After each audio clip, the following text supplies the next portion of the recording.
दोस्तों नमस्कार। भारत सरकार ने अपना इकोनॉमिक सर्वे पेश किया और बजट पेश किया इस उम्मीद से कि हिंदुस्तान को हम 2047 में एक डेवलप्ड इकोनॉमी बनाएंगे। आपने कहावत सुनी होगी, Rome was not build in a day. इसका मतलब यह है कि हमें कई सालों तक मेहनत करनी पड़ेगी भारत को एक विकसित राष्ट्र बनाने के लिए। आज जो मैं चर्चा आपसे करने वाला हूं उसमें जो सबसे महत्वपूर्ण बात यह है कि क्या भारत में विदेशी निवेश आएगा। क्या हिंदुस्तान का निवेशक भारत में निवेश करेगा या बाहर जाके निवेश करेगा? क्योंकि जब तक निवेश नहीं होगा, जब तक इन्वेस्टमेंट नहीं होगा, हमारे यहाँ पे ना तो इंफ्रास्ट्रक्चर बिल्ड होगा, ना हमारे यहाँ पे फैक्ट्रीज बिल्ड होंगी, ना हमारे यहाँ पे एम्प्लॉयमेंट जनरेशन होगा। अगर ये सब नहीं होगा तो जो देश है उसका रेवेन्यू नहीं बढ़ेगा, क्योंकि टैक्स जो बनता है वो आपकी जो आमदनी होती है उसी पे बनता है। तो जब आपके यहाँ प्रोडक्शन नहीं होगा, इन्वेस्टमेंट नहीं होगा, तो रेवेन्यू कैसे बढ़ेगा, एम्प्लॉयमेंट जनरेशन कैसे होगा? इन सब बातों को समझने के लिए आज की जो चर्चा है वो महत्वपूर्ण है। मैं जो आपके सामने यहाँ चार्ट दिखा रहा हूं, ये मेरा नहीं है, ये भारत के इकोनॉमिक सर्वे का चार्ट है। और आप इस बात को समझिएगा कि भारत का इकोनॉमिक सर्वे क्या बोलता है। अगर हमें यहाँ पे इन्वेस्टर्स को लाना है तो उनको लगना चाहिए कि भारत में फायदा होगा। अब फायदा कैसे होता है? फायदा ये होता है दोस्तों कि अगर मैं फैक्ट्री लगाता हूं, उसमें मैं आमदनी करता हूं, वहां से मेरे को मुनाफा होता है। मान लीजिए कि मुझे 10% मुनाफा हुआ। मुनाफे में दो चीजें होती हैं। एक तो जो मैंने मेहनत करी, प्रोडक्ट बनाया, उसमें मेरा मार्जिन। दूसरा, कभी कभी वो मुनाफा महंगाई के कारण भी बढ़ जाता है, क्योंकि रॉ मटेरियल के दाम बढ़ गए, इसलिए मेरे को दाम बढ़ाने पड़े और उस कारण से मेरी आमदनी बढ़ गई। लेकिन एक्चुअली आमदनी नहीं थी, वो महंगाई के कारण आमदनी थी। इसका मतलब ये है कि जब मुझे प्रॉफिट मिलेगा उसमें महंगाई का अंश होगा, क्योंकि उतना ही ज्यादा मुझे अपनी लेबर को पैसा देना पड़ेगा, उतने ही मेरे बाकी खर्चे बढ़ जाएंगे। तो महंगाई के कारण मेरी आमदनी पे भी प्रभाव पड़ता है। अगर मैं व्यापारी हूं, मान लीजिए मेरे पास 10% का मार्जिन है, तो उसमें रियल प्रॉफिट कितना हुआ? और अगर यहाँ पे मान लीजिए मेरे पास 2% का इन्फ्लेशन है, तो 10 में से 2 घटा दीजिए, मेरे जो रियल इनकम है वो हो गई 8%। यही कारण है कि अगर मान लीजिए मेरे पास महंगाई की दर 6% है और मेरी आमदनी है 10%, तो मेरी आमदनी एक्चुअल जो इनकम हुई वो ही 4%। इस डिफरेंस को हमें समझना होगा। इन चार्ट से जो इकोनॉमिक सर्वे, भारत सरकार का जो इकोनॉमिक सर्वे है, उसमें चैप्टर नंबर 1 में 1.8 और 1.9 ये दो इन्फ्लेशन के चार्ट दिखाए गए हैं। हमें पहले इसको समझना होगा। तो एक एक करके हम समझते हैं कि क्या होगा आने वाले दिनों में। भारत सरकार जो सोच रही है कि हमें यहाँ निवेश मिलेगा, हम यहाँ पे अट्रैक्टिव पॉलिसीज बनाना चाह रहे हैं। हम कह रहे हैं भारत मैन्युफैक्चरिंग का ग्लोबल हब बनेगा, चाइना को हम कॉम्पीट करने वाले हैं। अब प्रेसिडेंट ट्रंप साहब कहते हैं नहीं, we will make America great again, America will be manufacturing hub. ये सब तरह की बातें हो रही। इस स्थिति के अंदर क्या मेक इन इंडिया सक्सेसफुल होगा? क्या भारत में निवेश आएगा? आज चर्चा का मुद्दा ये रहने वाला है। दोस्तों, सबसे पहले हमें ये देखना पड़ेगा कि एक तरफ भारत सरकार की जो इकोनॉमिक सर्वे वो बोलता है कि ये हमारे डेवलप्ड इकोनॉमीज में इन्फ्लेशन है, इन्फ्लेशन इन एडवांस्ड इकोनॉमीज। और ये चार्ट है inflation in emerging market economies. Market economies कौन सी? भारत जैसी इकोनॉमी। अब सबसे बड़ा सवाल यहाँ पे क्या है दोस्तों, इसको अगर हम देखते हैं यहाँ पे, यहाँ देखिए, डेवलप्ड इकोनॉमीज में ये इन्फ्लेशन का चार्ट है, 0, और उसके बाद फिर 2, 4, 6, 8, 10, 12। कोविड के टाइम पे सितंबर के आसपास जब हम बोल रहे हैं कि अमेरिका में बहुत महंगाई हो गई, बिल्कुल हुई थी। वहां महंगाई पहुंच गई थी 11-12%। अमेरिका, अगर आप चार्ट देखें, यूके में महंगाई थी 12%, यूरोपियन यूनियन में ऑन एन एवरेज महंगाई थी, अगर आप यहां देखें चार्ट को, तो ये थी भी करीब 11, 11.5, 12%। यूएस में जो महंगाई पहुंची थी वो 9%, यूएस के हिसाब से बहुत ज्यादा है। और जापान में अगर हम देखें तो वहां महंगाई पहुंची थी 4%, जबकि वहां पे डिफ्लेशन की हम बात करते हैं ऑलमोस्ट 0 के आसपास रहता है। ऐसी स्थिति में जहां पे महंगाई दर 2-3% रहे, वहां सीधा 8, 9, 10 पहुंच जाए तो हंगामा मचना वाजिब था, और वहां पे हुआ। कोविड के बाद उन देशों ने जो कार्रवाइयां करी, जब वहां इकोनॉमी वापस ट्रैक पे आई तो अब महंगाई दर कहाँ है? अब आप देखिए दिसंबर 24, मतलब एक महीना पहले, नीली वाली लाइन जो है वो है यूएस की, वहां पे इकोनॉमी है करीब, इन्फ्लेशन जो है वो 3%। इसके अलावा जो वहां पे यूके की इन्फ्लेशन है वो अमेरिका से कम है, जापान है वो भी 3% के आसपास, और यूरोप की और कम है, ऑलमोस्ट 2% के आसपास। इसका मतलब ये है कि जितनी डेवलप्ड इकोनॉमीज हैं वहां पे जो महंगाई दर है 2 से 3% के आसपास है। अब सवाल इस बात का है कि अगर प्रेसिडेंट साहब ये कहते हैं, ट्रंप साहब, कि नहीं आप अमेरिका में आइए, इन्वेस्ट करिए, हम आपको प्रॉफिटेबल मार्केट देंगे, मान लीजिए वहां प्रॉफिट 10% है और 3% इन्फ्लेशन है, तो नेट प्रॉफिट तो 7% हो गया। इस बात को आपको ध्यान रखना पड़ेगा। अब हम बात करते हैं डेवलपिंग इकोनॉमी या इमर्जिंग इकोनॉमी की, जहां भारत का नंबर आता है।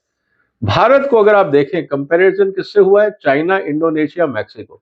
हमारी इन्फ्लेशन दर सबसे ज्यादा है। कोविड के समय हम कंट्रोल में थे। अगर हम यहां देखें तो हमारी जो इन्फ्लेशन दर थी कोविड के टाइम पे भी वो करीब 8% से कम थी। इसीलिए हम कहते हैं कोविड में हमने अपनी इकोनॉमी को बहुत अच्छा संभाला। इसकी तारीफ सरकार की हमें करनी चाहिए, क्योंकि बाकी कंट्री नहीं कर पाए, हम लोगों ने मैनेज किया। उसके बाद जो इंपॉर्टेंट चीज रही उसको समझना होगा कि आज की स्थिति के अंदर कोविड के समय हम करीब 8% के आसपास थे। आज जब कोविड नहीं है हम 6% के आसपास हैं। हम सिर्फ 2% कम कर पाए। इसका मतलब हमारे यहाँ जो मनी फ्लो था उस समय, हमने जो फ्री सब्सिडीज नहीं दी, दुनिया की जेब में पैसा नहीं डाला, टैक्स पेयर का पैसा बांटा नहीं, जो फ्री बीज का कॉन्सेप्ट था, जब डेवलप्ड इकोनॉमीज ने फ्री बीज का मॉडल अपनाया तो महंगाई बढ़ी। हमने फ्री बीज का मॉडल नहीं अपनाया था, इसलिए हमारे यहाँ महंगाई कंट्रोल में रही। ये बात अलग है कि अब हम सब कुछ फ्री बीज की बात कर रहे हैं पॉलिटिक्स के कारण, लेकिन अब आप यहां समझिए कि स्थिति क्या है। जब हम चाइना की बात करते हैं तो चाइना में इस समय जो इन्फ्लेशन है, चाइना में जो इन्फ्लेशन है वो ऑलमोस्ट जीरो है। इसका मतलब यह है कि अगर कोई इन्वेस्टर चाइना जाता है और उसका 10% प्रॉफिट है, तो वहां पे अगर इन्फ्लेशन जीरो है तो वर्चुअली 10% पूरा उसकी जेब में आएगा। वही इन्वेस्टर अगर भारत आएगा और उसके बिजनेस में उसको 10% का प्रॉफिट है, तो भारत में जो इन्फ्लेशन है वो 5.5-6% के आसपास है, मतलब उसका प्रॉफिट हो जाएगा 4%। अब सवाल इस बात का है दोस्तों, क्या भारत में कोई इन्वेस्टर आके इन्वेस्ट करना चाहेगा? क्योंकि हमारे यहाँ इन्फ्लेशन बहुत ज्यादा है। ये बात अलग है कि चाइना की प्रोडक्टिविटी ज्यादा है, वहां पे ज्यादा इन्वेस्टमेंट फ्रेंडली एनवायरनमेंट है, इंफ्रास्ट्रक्चर हमसे बेहतर है, लेबर फोर्स ज्यादा डिसिप्लिन्ड है, कानून ज्यादा सिंप्लीफाइड है, वो अलग बेनिफिट है। लेकिन जब हम बात कर रहे हैं कि भारत एक मैन्युफैक्चरिंग हब बनेगा, विदेशी निवेश भारत में होगा, क्या कोई भी कंपनी चाइना को छोड़ के भारत आएगी? क्या आप आते? सवाल आज इस बात का है। तो हमें यह समझना होगा कि जब तक हम अपने यहां पे इन्फ्लेशन कंट्रोल नहीं करेंगे, हमारे यहां पे इन्वेस्टर्स नहीं आएंगे। अब अगर यहां महंगाई है और मेरे पास 4% ही अगर प्रॉफिट बचता है, तो मैं कहां आर&डी में इन्वेस्ट करूंगा? इसलिए भारत में क्योंकि इन्फ्लेशन ज्यादा है, इसलिए हमारे यहाँ नेट प्रॉफिट कम हो जाते हैं। इसीलिए हमारे यहाँ इन्फ्लेशन ज्यादा है तो ब्याज दरें ज्यादा हो जाती हैं, कॉस्ट ऑफ कैपिटल बढ़ जाता है। जब कॉस्ट ऑफ कैपिटल बढ़ता है तो जो मैं ब्याज पे लोन लेता हूं मुझे ज्यादा देना पड़ता है, मेरी मुश्किलें और बढ़ जाती हैं। तो कोई भी इन्वेस्टर दोस्तों ऐसी जगह ढूंढना चाहेगा जहां पे महंगाई दर कम हो। अगर भारत को मैन्युफैक्चरिंग हब बनाना है तो सबसे पहले भारत सरकार का एक सिंगल पॉइंट एजेंडा होना चाहिए, आम जनता को महंगाई से राहत देने के अलावा भी महंगाई इसलिए कम करनी है, सिर्फ पॉलिटिकल रीजन से नहीं कि देश में महंगाई होगी, सब्जी महंगी होगी, बात वो नहीं है। अगर आपको कॉस्ट ऑफ कैपिटल कम करनी है, आरबीआई बार बार क्या बोलता है, क्योंकि अभी जो फूड इन्फ्लेशन है बहुत ज्यादा है, इसलिए हम महंगाई कम नहीं कर सकते, मतलब जो ब्याज की दरें हैं वो कम नहीं कर सकते।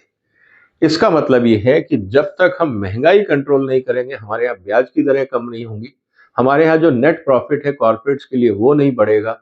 इसका मतलब ये है कि भारत एक अट्रैक्टिव डेस्टिनेशन इन्वेस्टमेंट्स के लिए नहीं बन सकता। अगर मान लीजिए मैं चाइना से निकल के जाना भी चाहूंगा तो मैं देखूंगा कि नेक्स्ट इंपॉर्टेंट कंट्री कौन सा है जहां मैं इन्वेस्ट करूं, तो मेरे पास दूसरा नंबर आता है इंडोनेशिया, जो चाइना के बिल्कुल सामने है। काफी बड़ी इकोनॉमी, स्ट्रेटेजिकली लोकेटेड है। एक तरह अमेरिका है, अफ्रीका है, एशिया है, चाइना है, जापान है, ऑस्ट्रेलिया है, वो भी एक बहुत स्ट्रेटेजिकली लोकेटेड कंट्री है।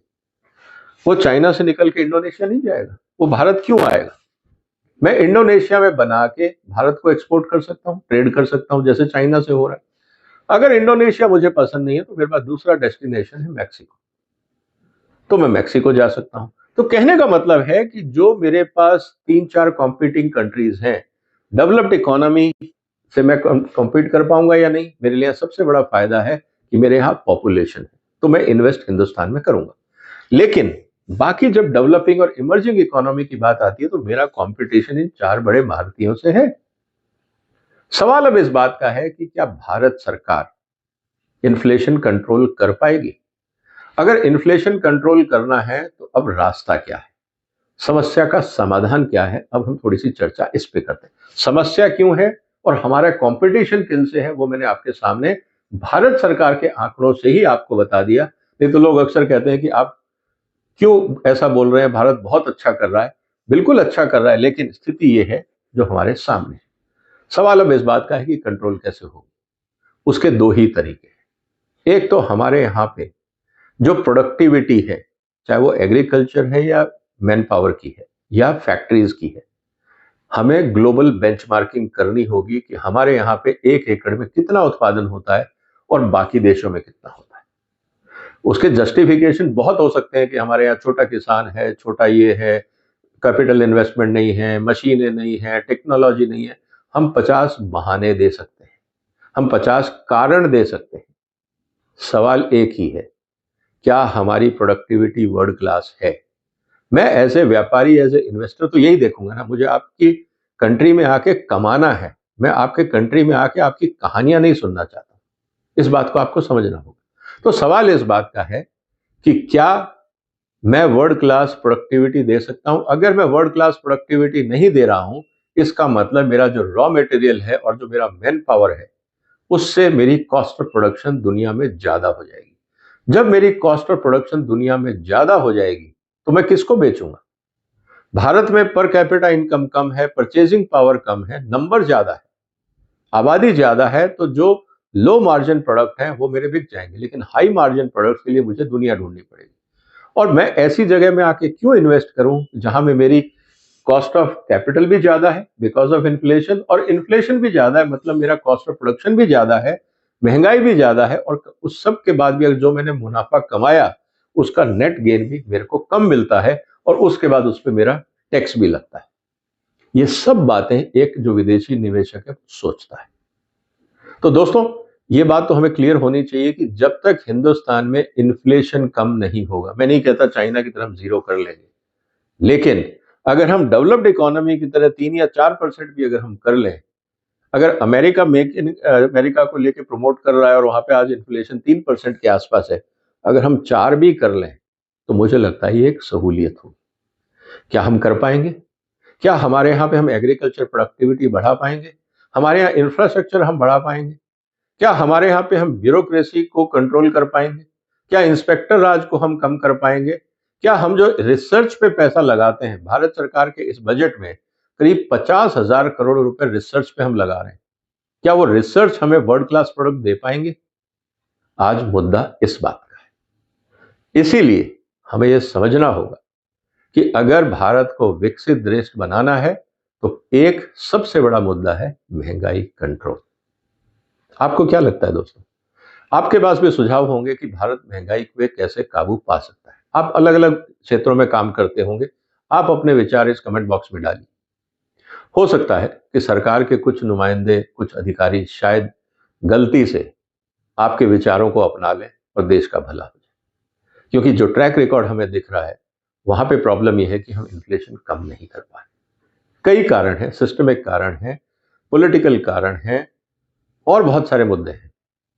कुल मिला के अगर हमने ये नहीं किया तो नुकसान देश का ही। इन्वेस्टमेंट नहीं आएगा तो रोजगार नहीं आएगा, इन्वेस्टमेंट नहीं आएगा, प्रोडक्शन नहीं होगा, मैन्युफैक्चरिंग नहीं होगा, तो सरकार को रेवेन्यू भी नहीं मिलेगा। इसीलिए सरकार को अगर अपना आमदनी बढ़ानी है और देश में रोजगार पैदा करना है तो हमें सबसे पहले इन्फ्लेशन को कम करना होगा, ताकि हाँ इन्वेस्टमेंट्स आए। जो भी आपके विचार हैं दोस्तों, कमेंट बॉक्स में लिखिए। फिर मुलाकात होगी एक और महत्वपूर्ण मुद्दे के साथ। एक एक करके हम सारी चीजें इकोनॉमिक्स और बजट से रिलेटेड एज ए सीरीज हम चर्चा करेंगे, क्योंकि अगर भारत का आम नागरिक इन मुद्दों पे चर्चा नहीं करेगा, सिर्फ पॉलिटिक्स में उलझा रहेगा, तो हम विकसित देश नहीं बन पाएंगे। हम सब कुछ कर लेंगे, देश चलेगा, दाल रोटी सबको मिलेगी, लेकिन जो सपना है भारत को विकसित देश बनाना, उसमें कहीं ना कहीं व्यवधान है। उम्मीद है दोस्तों आज की चर्चा आपको पसंद आई होगी। फिर मुलाकात होगी एक और महत्वपूर्ण मुद्दे के साथ। तब तक अपना ध्यान रखिएगा। फिलहाल वंदे मातरम।